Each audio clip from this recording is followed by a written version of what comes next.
Assalamualaikum warahmatullahi wabarakatuh.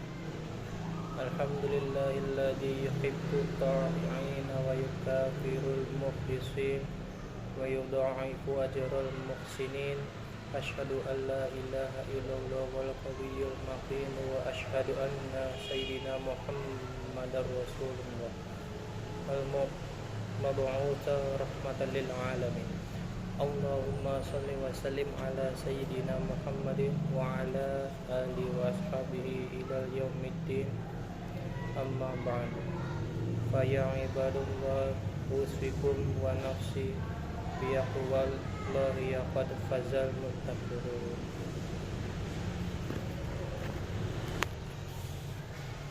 Wahai kaum muslimin, bertakwalah kepada Allah dengan takwa yang sebenar-benarnya. Ketahuilah sesungguhnya Allah Subhanahu wa taala mengutus Nabi Muhammad sallallahu alaihi wasallam adalah guna menyempurnakan keutamaan akhlak. Maka setiap muslim diperintahkan agar menghias diri dengan akhlak mulia dan budi luhur, dan dilarang mengotorinya dengan akhlak tercela. Di antara sifat terpuji yang merupakan pertanda keluhuran seorang ialah sikap ikhlas dalam beramal. Sedang di antara sifat tercela yang akan mendatangkan kehinaan bagi seorang ialah riya dan sikap suka dipuji orang lain. Sebab keikhlasan merupakan sumber kemuliaan, sedangkan riya adalah sumber ketakaburan dan kesombongan.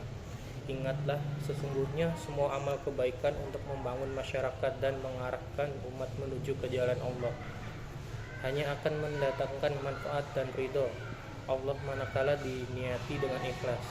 Oleh karena itu, marilah kita gunakan sisa umur kita ini sebaik-baiknya untuk berlaku ikhlas dalam menjalankan segala pekerjaan kita, karena amal yang ikhlas akan menjadi modal yang paling menguntungkan bagi kehidupan kita di dunia dan di akhirat. Allah Subhanahu wa taala berfirman, "Qul inni umirtu an a'budallah mukhlishan mulki wal umirtu bian akuna awwalal muslimin." Yang artinya, katakanlah, sesungguhnya aku diperintahkan supaya menyembah Allah dengan ikhlas, taat kepadanya dalam menjalankan agama, dan aku diperintahkan supaya menjadikan orang-orang yang pertama berserah diri. Quran Surat Az-Zumar ayat 11.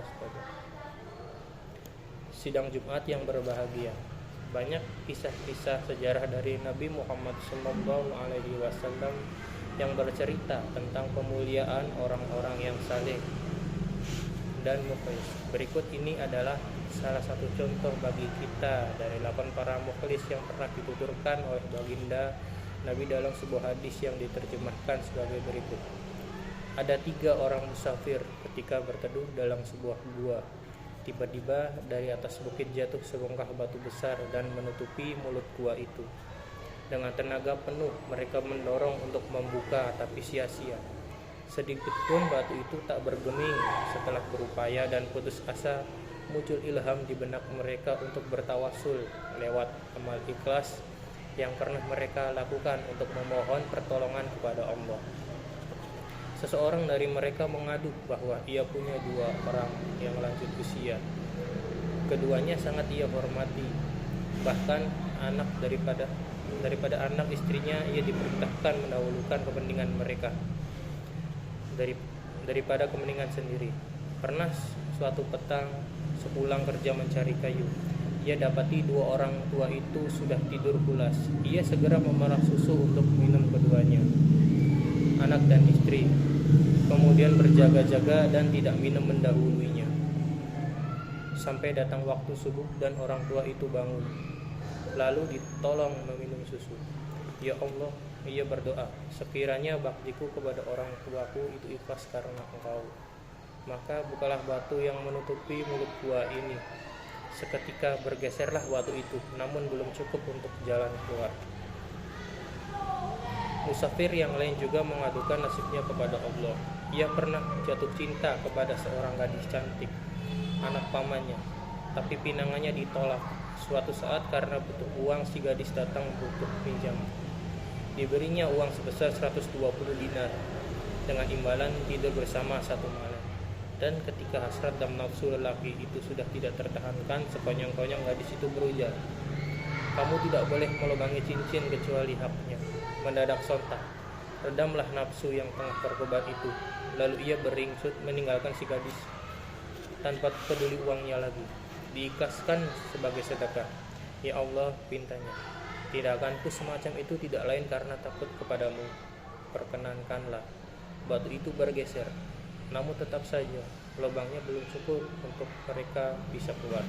Terakhir, si musafir ketiga beranjak meniru yang lain. Konon ia memiliki banyak buruh dan karyawan.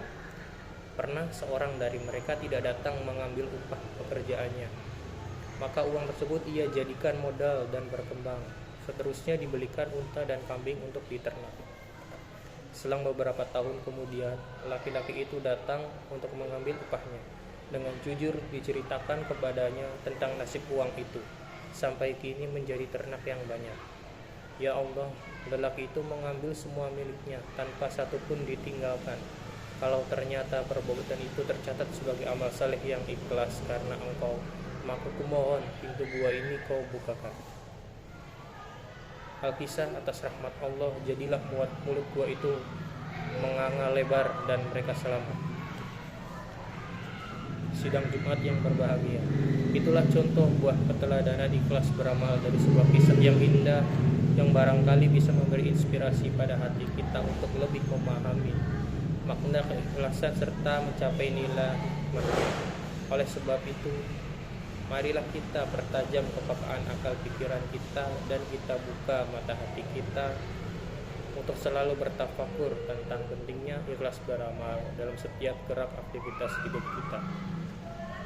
Sekarang kita perlu lebih memahami apakah ikhlas itu. Sidang Jumat yang berbahagia. Memang begitu berat perjuangan menuju derajat ikhlas. Namun tidak demikian tentunya bagi orang mukmin yang benar-benar hidup di jalan Allah. Sebagai gambaran betapa sulitnya untuk menjadi seorang mukhlis, dapatlah kita pelajari sebuah catatan hidup dari seorang tokoh besar, Hujjatul Islam Imam Ghazali. Inna akhwafa ma akhafu alaikumus syirku wa asghar.